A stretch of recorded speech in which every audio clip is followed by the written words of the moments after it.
Hey guys, welcome back.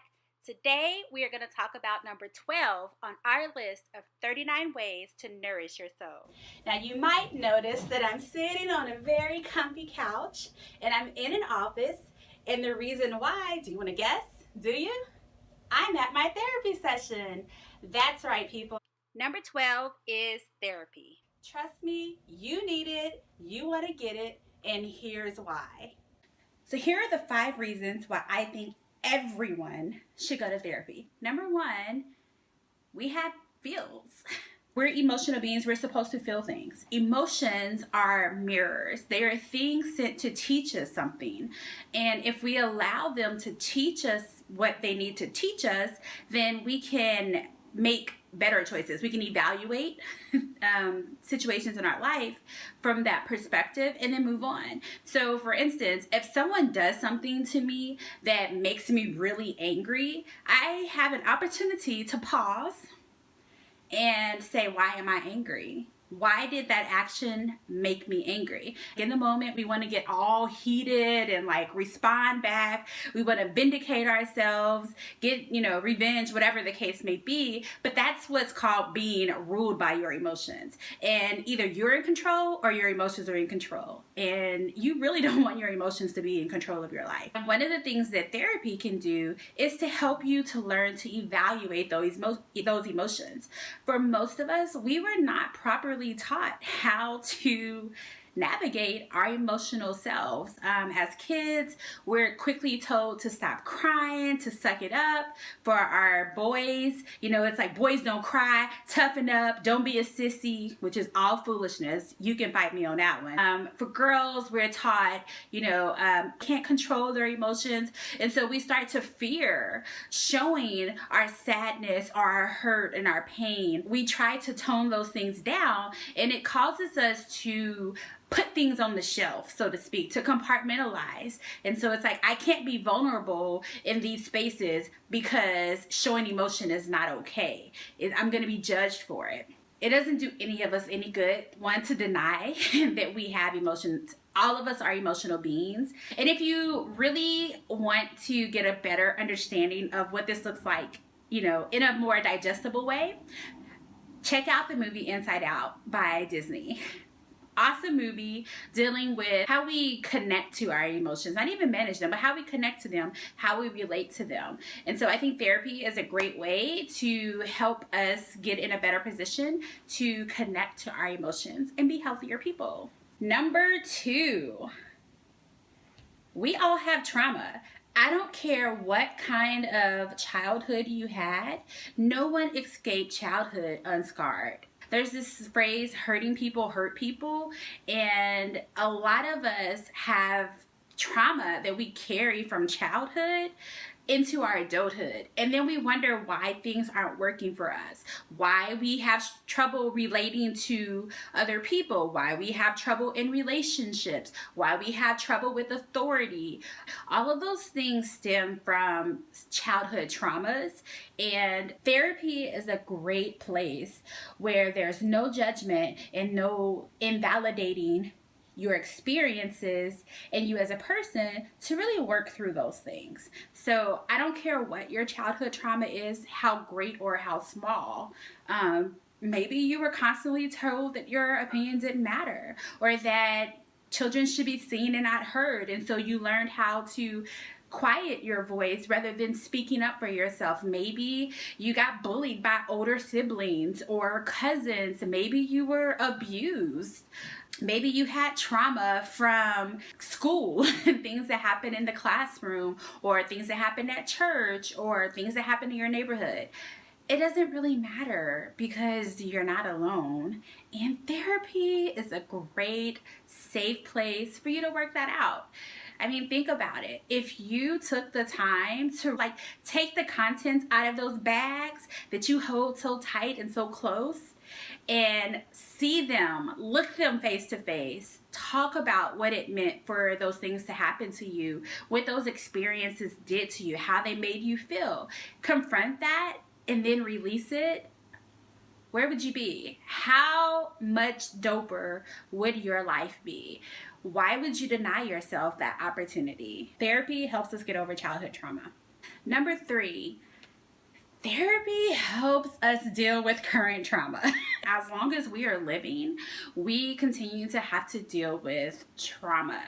In our country right now, people of color, non-binary people, our immigrant communities, people who don't fit into these neat little boxes that we like to place people in, y'all, they are experiencing trauma. People in prison, trauma. The people left behind when someone goes to prison, trauma. People that live in communities that are stricken by violence, trauma. People that have to listen to Number 45 talk on a daily basis, either on TV or on social media, trauma. We continue to experience traumatic things. We live in a very violent world. We live in a very broken world. And it's good to be able to talk those things out, and having a therapist helping you to unpack some of the things that you're feeling and then giving you coping mechanisms to deal with it is invaluable. I cannot stress that enough. Do what you gotta do, but my recommendation is that you go talk to a therapist. Number 4, you don't have all the answers, and you don't have to have all the answers. We experience a lot of transition. If we keep living, as the old people used to say, just keep a living. If you keep living, you're going to keep growing, and you're going to experience transition. It could be new jobs. It could be transitioning from being single to being married. So going into parenthood. It could be transitioning from childhood to adulthood, from college to the workforce, from career to career, from one geographic location to another. There are all kinds of transitions that we experience in life. If you're honest with yourself, then you're probably thinking, everybody looks like they have it figured out, and I don't really know what I'm supposed to be doing right now. Well, that feeling can paralyze you. It can prevent you from stepping out and doing things that you know you have a desire to do, or you're called to do, or you feel purpose to do. And having a therapist kind of walk through some of those transitions to help you to adjust to new normals, to adjust to new stresses, things. It could be loss, or it could be gain. And both of them cause stress. Both of them cause disruptions in your regular routine. And having a therapist to talk to about those things is going to really help you.